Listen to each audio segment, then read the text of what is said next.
Konnichiwa and welcome to Sumo Prime Time. I'm Hiro Morita.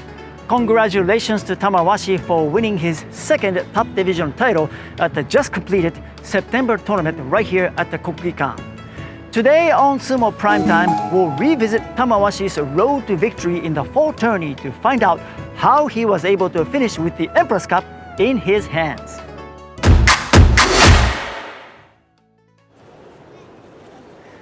Tamawashi hails from Mongolia. At 37, he is the oldest Rikishi competing in the top Makuuchi division today. Here he is on the opening day.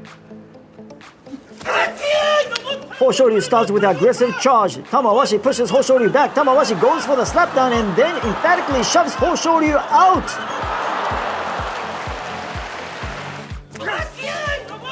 Tamawashi and Daieisho trade haymakers. Tamawashi successfully breaks Daieisho's balance and puts him away by Oshidashi. Tamawashi goes to 2-0.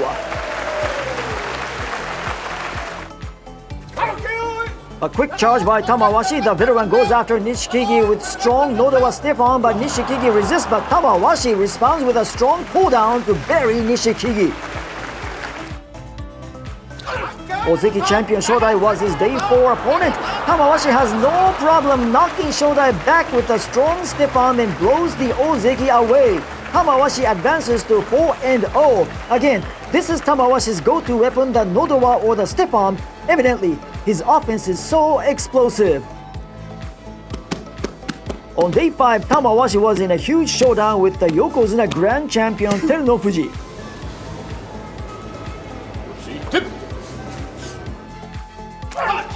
Tamawashi relentlessly attacks Terunofuji with the stiff arm. Tamawashi then swings the Yokozuna to the edge and finishes him off. Tamawashi attacks Terunofuji with one technique after another and overwhelms the Yokozuna. Tamawashi scores his 7th Kimboshi Gold Star victory and he remains unscathed after 5 days. The next day, Tamawashi met another rugged opponent in Ozeki Takakeisho. What a collision! Tamawashi KOs the Ozeki with a strong slapdown to keep his record intact.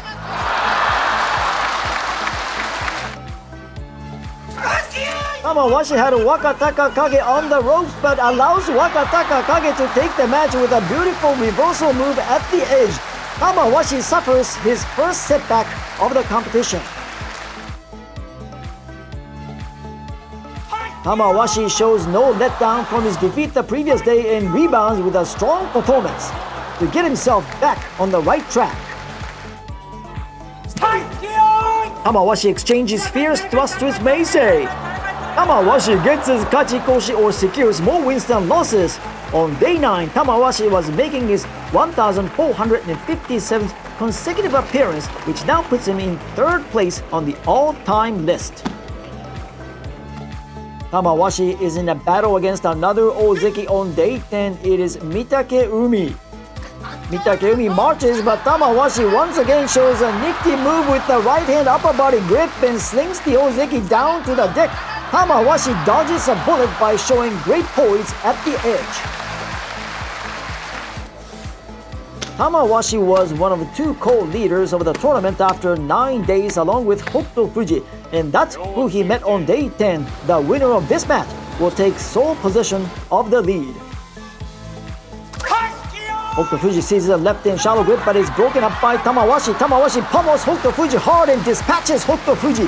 Tamawashi remains at 1 loss and he is in 1st place all by himself after 11 days.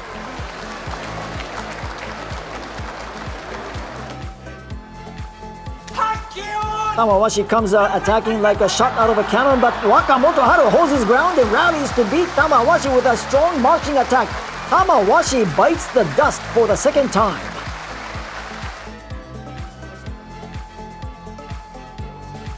Tamawashi once again refuses to lose on back-to-back days by taking care of business in a calm manner.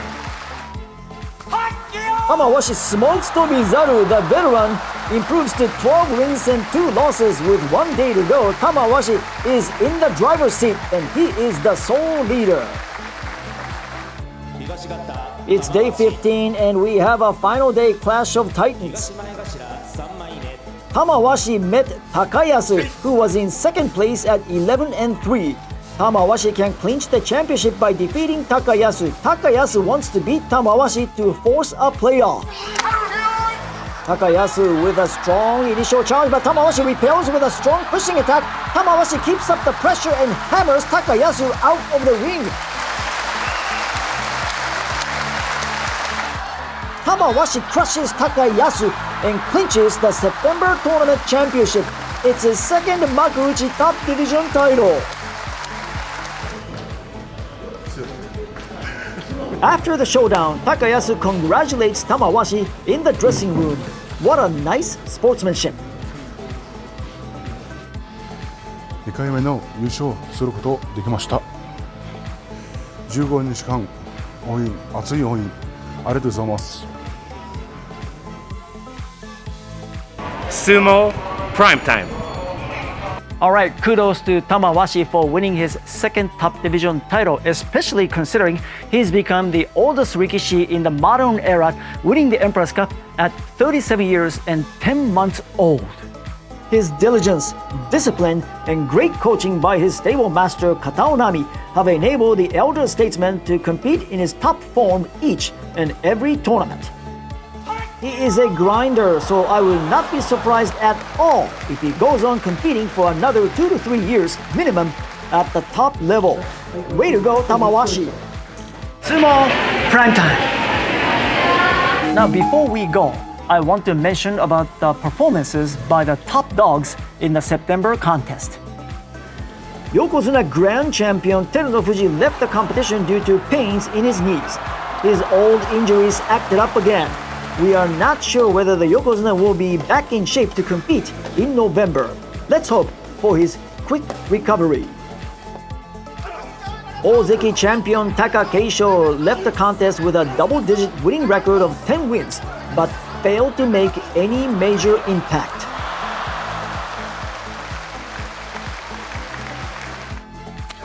Shodai managed to rack up only 4 wins. I'm sure the fans are really disappointed with his performance. He needs to regroup and redeem himself the next time. And unfortunately for Mitakeumi, who also finished with only 4 wins, he will no longer be Ozeki. When he competes in November, he will be ranked at Sekiwake, which is the 3rd highest rank. That said, he can regain the Ozeki status if he can win 10 bouts in Fukuoka. So, best of luck to Mitakeumi. And my concern is that the Mitakeumi looked totally out of sorts in the September meet. So let's hope that he competes with a lot of juice in the November contest. And overall, I must say that the upper echelons underperformed in the September tournament, to say the least. And the sad thing is that has become somewhat no surprise anymore these days. These are the championship winners in 2022. As you can see, the 5 tournament winners are all different individuals. Furthermore, the last 2 champions were both Maegashira rank and fighters. This tells us one thing, which is that the top dogs, Yokozuna and Ozeki, are not doing their job and failing to meet their expected standards, period. We hope that they realize their responsibility, work harder, and compete at a much higher level, because that is what all of us want to see. Sumo Prime Time. And that's all for today on Sumo Prime Time. The next competition is more than a month away, but we'll make sure to keep you updated on what's happening in the world of sumo, leading up all the way to the November contest. So keep watching Sumo Prime Time. I'm Hiro Morita. Arigato for watching, and sayonara. Hey, thanks for watching Sumo Prime Time. If you're enjoying our channel, make sure and click and subscribe and check out all of our contents.